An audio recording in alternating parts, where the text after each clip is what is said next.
fall, and he is going to talk to us about having a little bit of imagination. Ladies and gentlemen, Mr. Jack Kelley.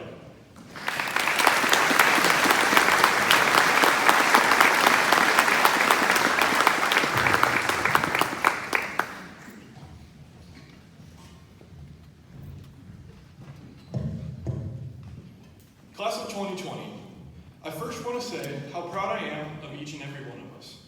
We've definitely pushed through a lot to make it to this day, and I'm glad to be able to share with all of you. There are so many memories I would love to recount, but my unfortunate time limit of 3 to 5 minutes makes that difficult to do. So instead, I would like to offer you a challenge. Anyone who has seen my room knows that I have a diverse collection of posters and items on display. This includes sports memorabilia from my late Grandpa Jack, a newspaper from the day that the Cubs won the World Series, or band posters that depict strange creatures which my mother refers to as the creepy guys. Even with all these unique items, the very first thing you'll see as you enter my room is a large black and white poster which depicts a man with wild, stringy hair. Above Mr. Einstein are some of the most inspiring words I've ever read. Imagination is more important than knowledge. There are very few things in life that we can encounter once and have it change the way we think. This quote was one of those things for me. The fact that arguably the smartest man to ever walk the face of the planet, a man whose name is synonymous with intelligence, once said that imagination is more important than knowledge, stuck with me and continues to. The great Dave Ramsey once taught us all, if you want to become a rich person, live like rich people. I took this exact mentality and applied it to a different trade. If you want to become an intelligent person, live like the most intelligent person. From that day forward, I pushed myself to engage in more activities that encourage creativity, problem solving, and anything that boosts imagination.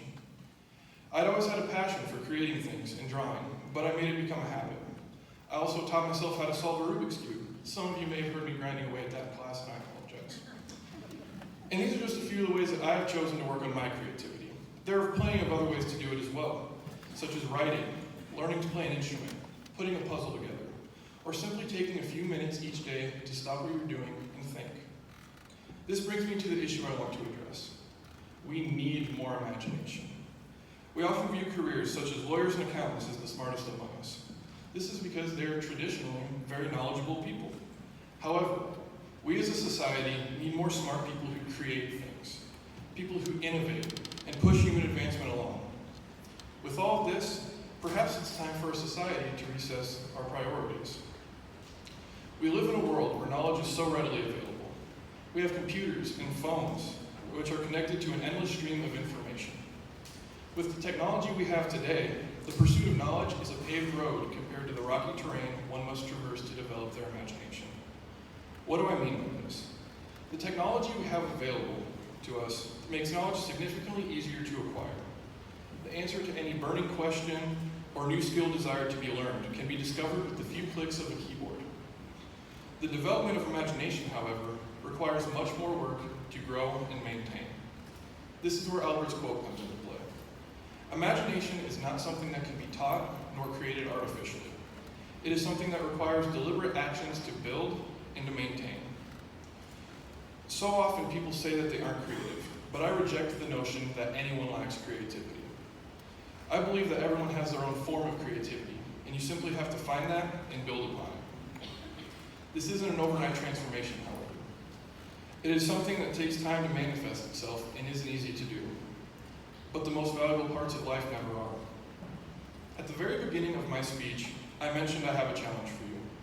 I challenge you to go find your creativity and work at it. It is a trait that will help you for the rest of your life, and it's often enjoyable to develop and discover. And at the end of the day, the worst thing that could happen is you become a more well-rounded person because of it. I hope you accept my challenge as you go out into the world and pursue whatever career or education you choose. Thank you.